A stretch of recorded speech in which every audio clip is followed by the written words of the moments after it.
Boa noite. Começando então nossa apresentação, nossa aula de hoje. Na nossa última aula, a gente tinha falado sobre os setores mais seguros da Bolsa, né? Onde a gente poderia, com mais previsibilidade, ter um retorno sobre o nosso capital melhor, né? Então, nessa aula de hoje, nós vamos falar exatamente o oposto, né? Que são os setores mais perigosos da Bolsa. E perigosos no sentido de maior volatilidade, maior risco de nós termos perda de capital, né? Menores retornos, não só retornos adequados ao risco, né? Basicamente seriam retornos inadequados sobre o nosso capital, né? Ou até, eventualmente, em casos mais graves, perdas permanentes de capital, né? Então, o que nós poderíamos nos proteger? Através da diversificação, né? Um evento de falta de governança, como nós já estudamos em outras aulas, né? Um evento que, caso haja ali uma quebra de governança, né? Uma fraude contábil, algo no sentido, a diversificação é o que vai nos salvar, né? Então, a gente tendo ali a maior parte da nossa carteira em boas empresas, com lucro consistente, boa governança, né, dívida equilibrada, são fatores que nós estaremos colocando as chances a nosso favor, né, e no longo prazo, tendo um retorno adequado do nosso capital. Tá? Então, hoje a gente vai falar sobre os setores mais perigosos da Bolsa. Tá? Então, antes de nós começarmos, propriamente dito, é importante a gente fazer essa introdução e entender, basicamente, o que são setores perigosos. É só fazer alguns disclaimers para a gente entender primeiro o nosso contexto. Nem todo setor da Bolsa é igual, né? Obviamente, nós temos setor de bancos, né, que aqui no Brasil é muito forte, elétrica, né, que são as geradoras de energia, transmissoras de energia, né, distribuidoras de energia, que são as empresas que trazem, né, a energia até a nossa casa mesmo, né, e que a gente paga lá, a gente paga para as empresas que são distribuidoras de energia. Mas para a energia chegar nela, tem uma transmissora, né, que transmitiu a energia desde lá da usina, lá, eólica, hidrelétricas, né, através de água, enfim. Então, existem vários setores de construção civil, existe setor de aviação, existe setor de saúde, varejo. Então, a Bolsa ela tem várias empresas de vários setores. Alguns oferecem riscos maiores e outros oferecem riscos menores para nós investidores. Então, por que eles são perigosos? Como a gente identificar, né? Eu vou citar basicamente 4 setores para a gente ter muito cuidado, né? Se a gente for entrar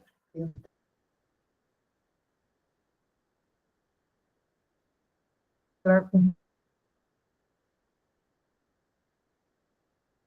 né, protege deles, tá?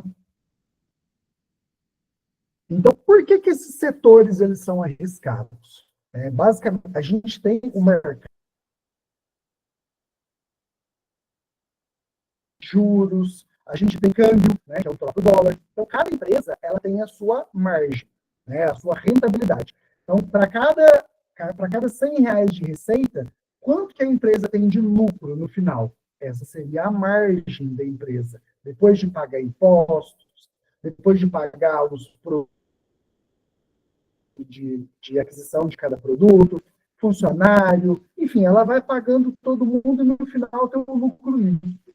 Então, qual que é a margem?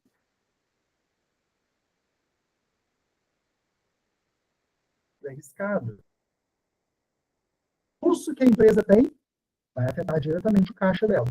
Então, margens apertadas, ciclicidade, né, própria taxa de juros. Tem empresas que respondem muito maior, né, a uma volatilidade mesmo, risco propriamente dito, a taxa de juros. Se sobe muito a taxa de juros, o custo de capital fica tão grande que tem empresas que às vezes entram, espreme tanto a margem que passam por períodos de prejuízo. Ela trabalha ali alavancada. interferência governamental, né? O governo dá uma canetada lá na época da Dilma, lá em 2015, se não me engano. A Dilma passou lá um projeto de lei lá que inviabilizou as elétricas, né? Logo depois ali deu aquela baixada do setor como um todo, prejudicou o setor. Então existem essas nuances que a gente precisa estar atento para a gente se proteger, né? Ciclo de caixa desfavorável, né? Ou seja, a empresa, ela primeiro paga antes de receber do seu cliente. Então, ela tem que pagar o fornecedor em menos tempo para depois receber do cliente em mais vezes, né? Então, isso acaba também sendo um risco mais considerável, né, em alguns setores. Um exemplo disso aí, que era a Pharma, ela é uma empresa de produção de farmacêuticos, né, de medicamentos. E ela está fazendo essa otimização de estoque. Então, ela está passando por alguns períodos, alguns trimestres desafiadores, mas para melhorar essa questão de ciclo de pagamento.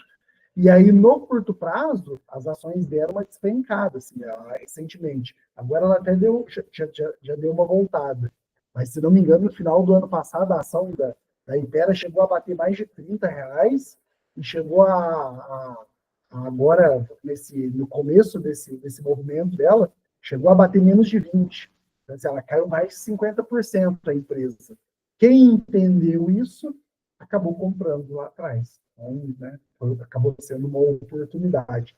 Hoje deve estar na casa dos R$ 26, R$ 27 ali. Mas eu ainda continuo acreditando na empresa como um bom case.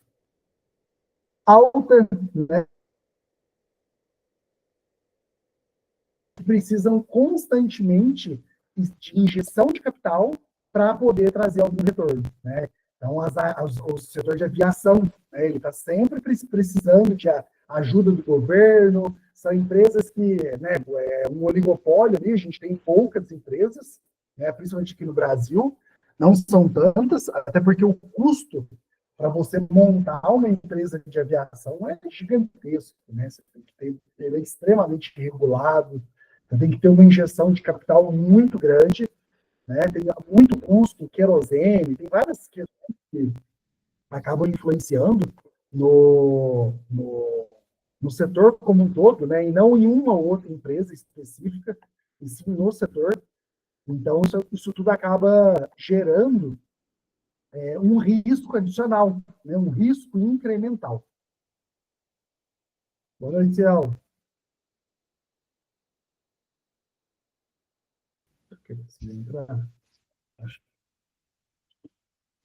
Boa noite, Ciel. Boa noite.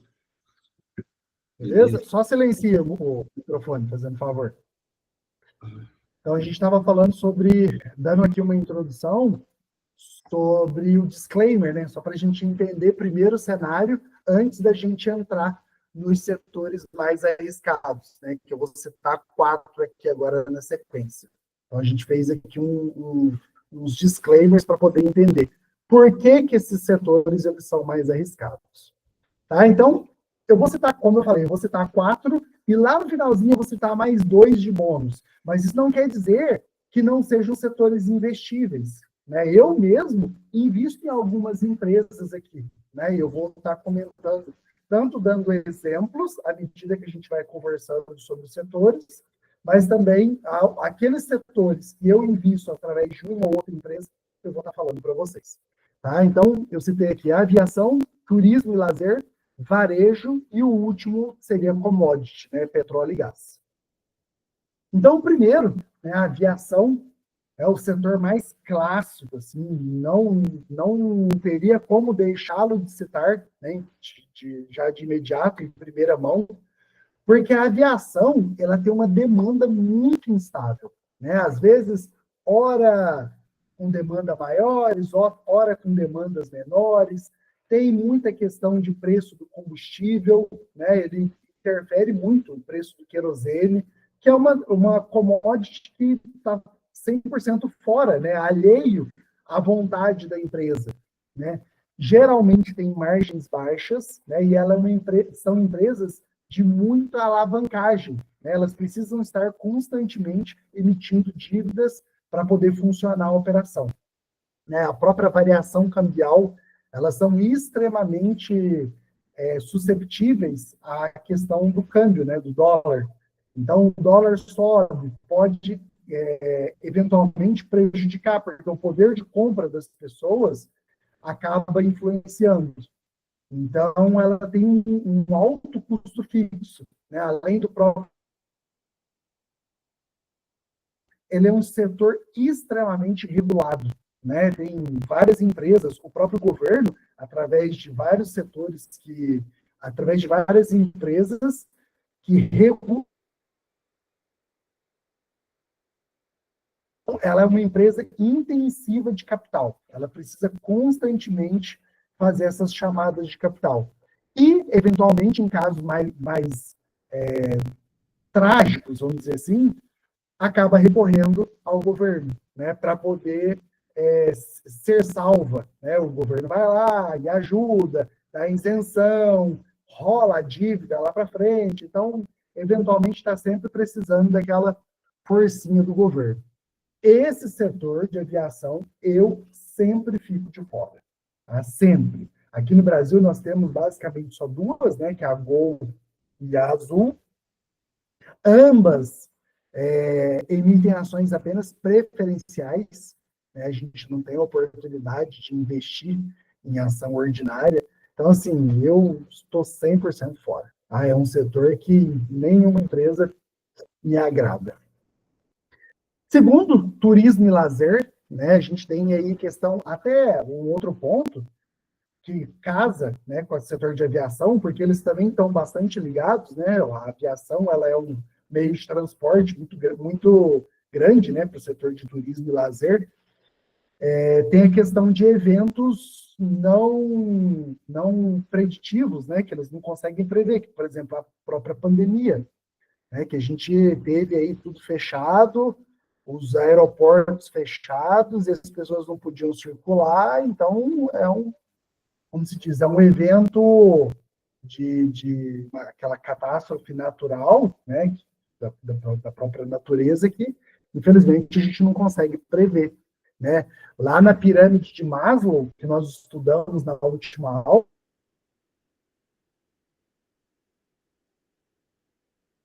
dos setores mais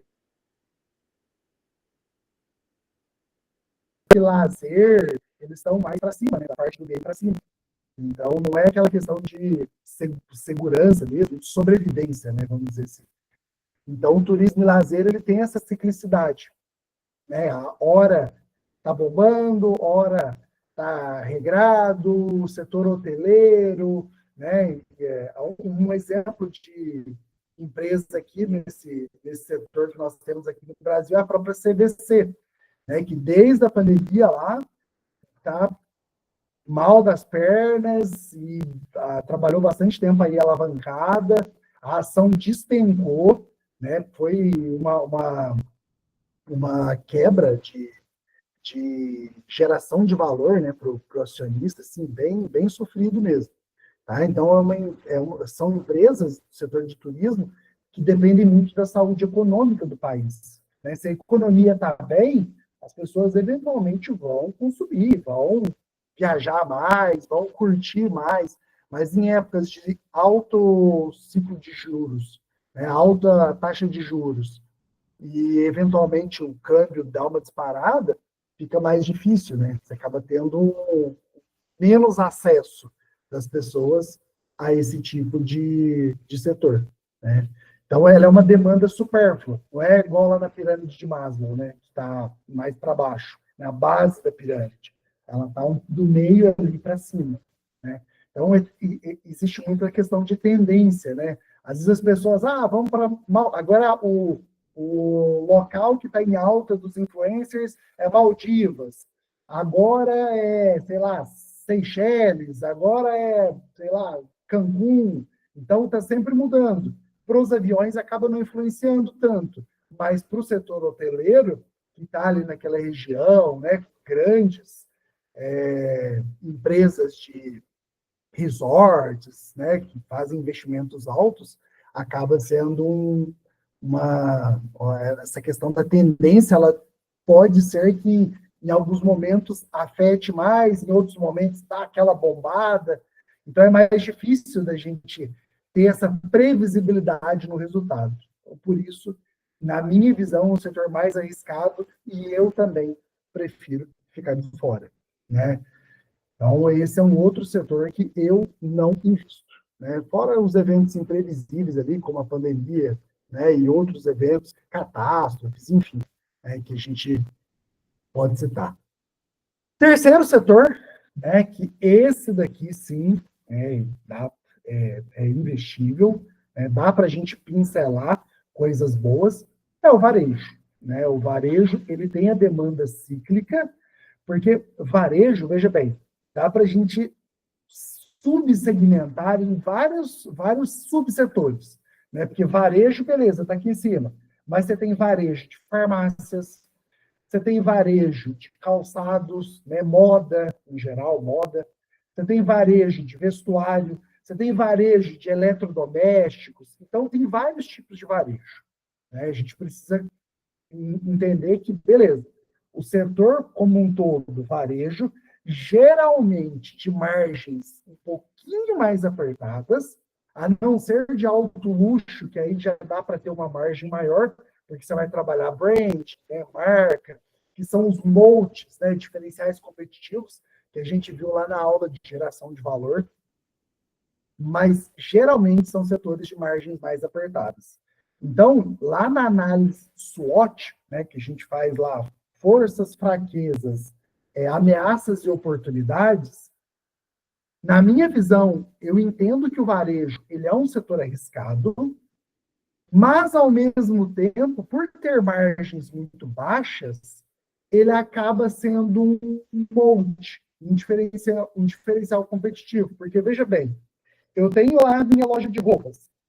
Cresceu, expandiu, abriu capital, tal, estou vendendo, exporto uma parte, e a minha marca lá, minhas lojas estão indo bem, mas eu tenho uma margem de 3, 4%. Dificilmente eu vou ter um concorrente à altura com uma margem tão apertada dessa, porque o cara vai ter que ter uma demanda de capital gigantesco para montar as lojas, para poder fazer todo o branding, marketing, ter todos os diferenciais competitivos, montar toda a estrutura para ter uma margem de 3, 4%. Eu já estou dentro do mercado, já estou com tudo montado, eu já tenho isso, imagina uma pessoa vir de fora e bancar tudo isso. Então, acaba sendo uma ameaça você ter as margens mais apertadas, mas essa margem apertada, de certa forma, ela acaba te protegendo também, né, de novos entrantes dentro do teu setor. Então, a gente precisa estar sempre... O mercado ele é sempre dinâmico, né? A gente precisa estar sempre de olho como um todo. Então, ela é muito susceptível, né, à questão do desemprego e da renda disponível da população, né? Se a população tem uma renda maior, se a taxa de desemprego do país cai e a renda sobe, eventualmente as pessoas vão consumir mais, vão comprar mais eletrodomésticos, televisão, geladeira, né? Vão comprar mais roupas, calçados, vão ter mais questão de moda. Então, esse setor ele acaba sendo susceptível a essa questão da ciclicidade da população, né, de acordo com o poder aquisitivo.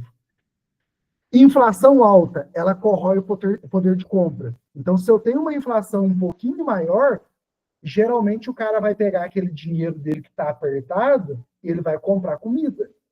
Ele vai pagar a conta de luz, a conta de água dele, o cartão de crédito. Dificilmente ele vai usar aquele poder de compra dele para poder comprar, trocar uma geladeira. Ele vai esperar mais, né? Trocar uma televisão, então trocar de roupa, ele vai, enfim, ele vai dar um jeitinho dele. Então, o varejo, nesses momentos em que a economia dá uma leve contraída, o varejo é um dos primeiros setores a sentir esse corte, né? Esse enxugamento, vamos dizer assim, né? ela é dependente de crédito, né? E as taxas de juros, que a gente já falou. Então, se o juro sobe, as pessoas tendem a consumir menos. Porque a inflação geralmente sobe, e aí o juro sobe para poder, é o remédio amargo, né? Para poder conter essa inflação. E dois, porque se a taxa de juros está maior, as pessoas.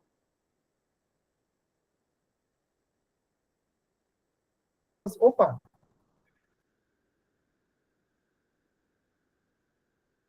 retorno, que o próprio investimento ele fica mais atrativo.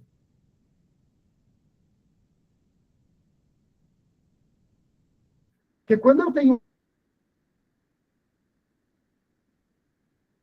um ano, a renda fixa vai me pagar 3% ao ano. Não faz sentido, então eu vou consumir. E aí a gente tem essa escalada, né, do consumo. Inflação, né? Se eu tenho esse consumo desenfreado, né, essa demanda grande, a oferta de produtos vai começar a ficar limitada e os preços vão subindo. Então, por isso que a economia ela é cíclica, né? E a gente já falou de concorrências e margens apertadas. Então, o varejo é aquele setor que, beleza, tem várias empresas dá para investir. A gente falou aqui, farmácia, a própria Raia Drogasil, empresa excelente, está sofrendo agora. Né? O último resultado veio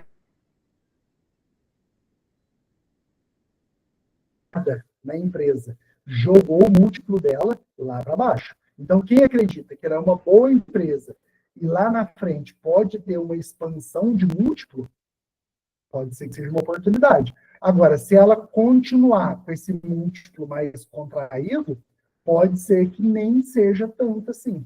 Né? Então, o futuro a gente vai ver, né? O que é, mas seria quem vai estar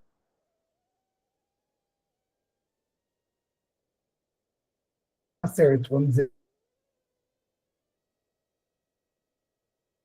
né? A Arezo, né? Que hoje é a Asas, né? Que se juntou, a Arezo se juntou com a Soma e transformou em uma empresa só. E em eletrodomésticos a gente tem a Magazine Luiza, né? Casas Bahia, enfim. Então tem vários setores de varejo aqui. Sabendo escolher bem, pode ser que seja bem interessante, sim. E o último, né, para a gente citar aqui, é a questão de commodity, né, petróleo e gás. Porque existe uma ciclicidade muito grande. Né? As empresas basicamente não controlam o preço. Então, elas ficam ali naquela flutuação eterna, né, do preço do Brent. Então, como é um mesmo produto que ele é vendido no mundo inteiro, claro que existem as variações, tem um petróleo que tem mais qualidade, outros menos, mas, na média, o preço ele é comoditizado. Então, as empresas ficam totalmente aquém, né, do, do seu. Então, existem fatores geopolíticos, quando foi uma das mais recentes aí, né? Fora essa do Irã com Israel. Na mesma hora, o preço do petróleo já tende a subir. Né? Então, existe essa instabilidade, né? Você não consegue prever muito bem por conta dessas questões geopolíticas, né? Que geram volatilidade. Tem questão de regulação ambiental, a própria PRIO aqui no Brasil, ela estava aí há, sei lá, um tempão esperando lá um documento do IBAMA para autorizar ela para começar lá a furar um dos poços lá. Se não me engano, acho que é Tubarão Martelo. Enfim, ou Frade. Né? Enfim, eu esqueci o nome do poço lá. Mas ela ficou, né, nessa iminência, e aí, querendo ou não, todo o capex da empresa já está meio que contratado, né? Ela já investiu, já tem todo aquele, né, arcabouço ali que ela já botou dinheiro do acionista, mas então tem essa questão, né? Regulação ambiental. E própria ingerência, né? E monopólio. Um exemplo claro que é a Petrobras. Né? A Petrobras ela tem lá o sócio majoritário dela, que é o governo, usando ela eventualmente como moeda de troca, né? Para poder ter lá os seus apadrinhados, né? Vamos dizer assim. Não só disso, e às vezes até a própria empresa o governo fazendo controle de preço da empresa, né? Em 2015, se não me engano, foi na época da Dilma mesmo, ela segurou o preço de revenda para não poder gerar inflação. Então, fazendo a empresa ter prejuízo. Tanto que a ação da Petrobras em 2015, se não me engano, chegou a quase R$ 5. E em 2021, sei lá, 5 anos depois, estava valendo R$ 40, sei lá, mais de 30. Então, se for fora o tanto de dividendo que pagou, assim, uma multiplicação de capital muito grande. Tanto que a Petrobras, nos últimos 5, 6 anos, foi uma das ações que mais geraram valor para o acionista. Mas para quem comprou lá naquele fundo, né, de 2015, ali na época da Dilma. Então, existe todo esse risco. Né? Bom, se uma pessoa começar a comprar uma empresa e ela vier caindo, esse risco de você segurar ali o ativo, né? Você entender que, não, peraí, tem uma empresa, ela está lá gerando receita, os funcionários, está vendendo, tem departamento de marketing. Se a gente não entender que uma ação nada mais é do que um pedaço de uma empresa, dificilmente a gente vai conseguir se manter lá dentro do papel. E como bônus, né, além dos 4 setores que eu coloquei aqui, que na minha visão são os mais arriscados, eu coloquei 2 aqui de bônus, que seriam construção civil e tecnologia. Construção civil, porque ele é muito cíclico, ele é muito dependente das taxas de juros. Se a gente tem taxa de juros baixa, as construtoras voam, porque elas vendem muito, né? As pessoas têm a capacidade de financiar, né, a uma taxa de juros baixa. Então, ela financia aquela compra daquele imóvel, porque dificilmente as pessoas vão ter o dinheiro à vista para comprar o valor do imóvel, é, né? Um valor muito alto, né, no geral, assim. Então, as pessoas precisam de crédito, e geralmente elas vão tomar esse crédito quando a taxa de juros está mais baixa. Né? Então, existe toda essa questão cíclica do setor. Mas o setor de construção civil, ele, se não me engano, acho que é o maior da nossa bolsa. Né? Tem dezenas e dezenas de empresas. Óbvio que nem todas são boas, mas tem muita empresa boa. Eu mesmo sou sócio da Exetec, né, uma construtora de mais alta renda ali de São Paulo, e eu tenho também a Trisul, né, mas tem excelentes empresas aí no setor. De nome agora fugiu aqui, mas eu poderia citar aí no mínimo umas 10 empresas assim, investíveis, né, uma meia dúzia ali, bem redondinhas mesmo, que dá para comprar assim, bem tranquilo. E o setor de tecnologia, né, que aí já é um setor um pouquinho mais melindroso, porque o que é uma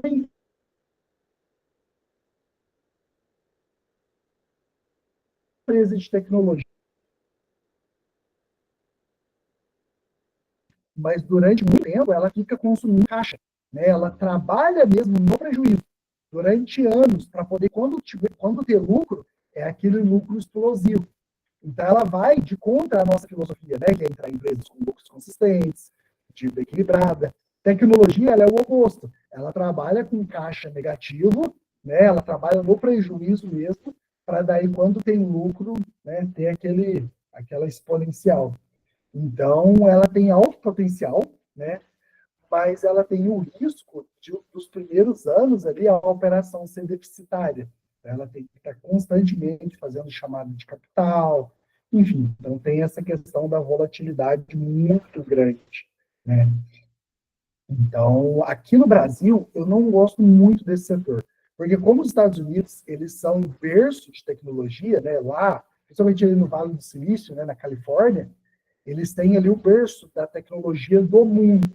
Então, aqui no Brasil tem excelentes empresas, mas eu prefiro ficar de fora. Né? Hoje, o melhor exemplo desse é a TOTUS, que inclusive é aqui de Joinville, onde eu estou. Então, tem a TOTUS, tinha a Sinqia também, eu até tinha Sinqia, mas ela foi, fez uma OPA, né? Ela foi comprada por uma empresa de fora, então eu acabei vendendo ela ao mercado mesmo.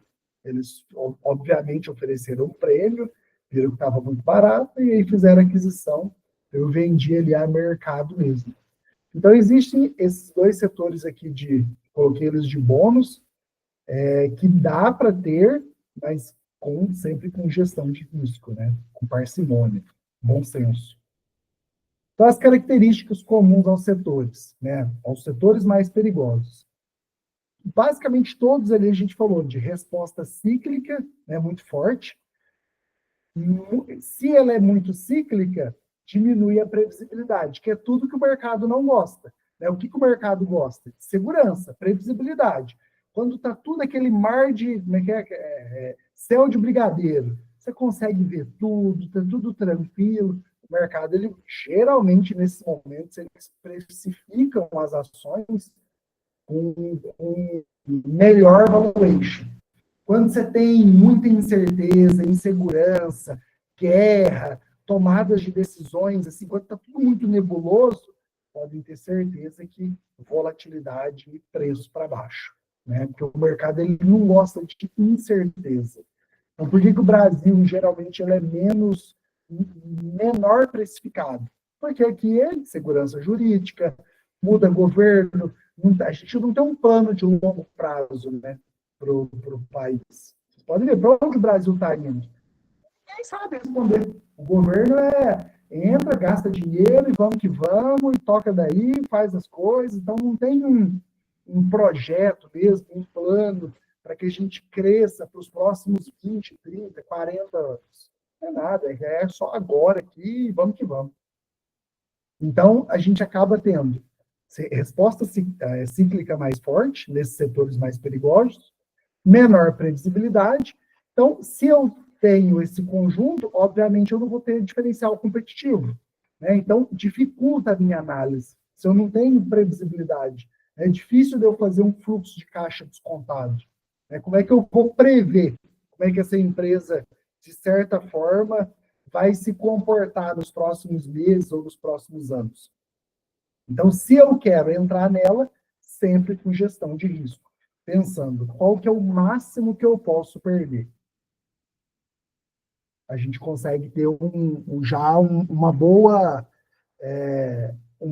mitigada no risco. Né? Então, para a gente finalizar, né, a nossa aula, eu coloquei aqui uma frase do saudoso Warren Buffett, né, o maior investidor do mundo. Saudoso não, porque ele não morreu, né? Quem morreu foi o Charlie Munger. Foi o sócio dele, né? Morreu aos 99 anos, sei lá, quase 100 anos. Mas o Buffett ainda está vivo. Deve ter uns 94, 95 também. Mas ele fala, né? Regra número 1, nunca perca dinheiro. E a regra número 2 é nunca se esqueça da regra número 1. Então, se a gente entende, beleza, os setores são perigosos, a gente já mapeou. Mas se eu entro com gestão de risco, a tendência é eu ter essa composição de capital no longo prazo, né, através de diversificação. Beleza? Vou encerrar aqui a nossa aula, então, e a gente fica aí para tirar as dúvidas e fazer o nosso bate-papo.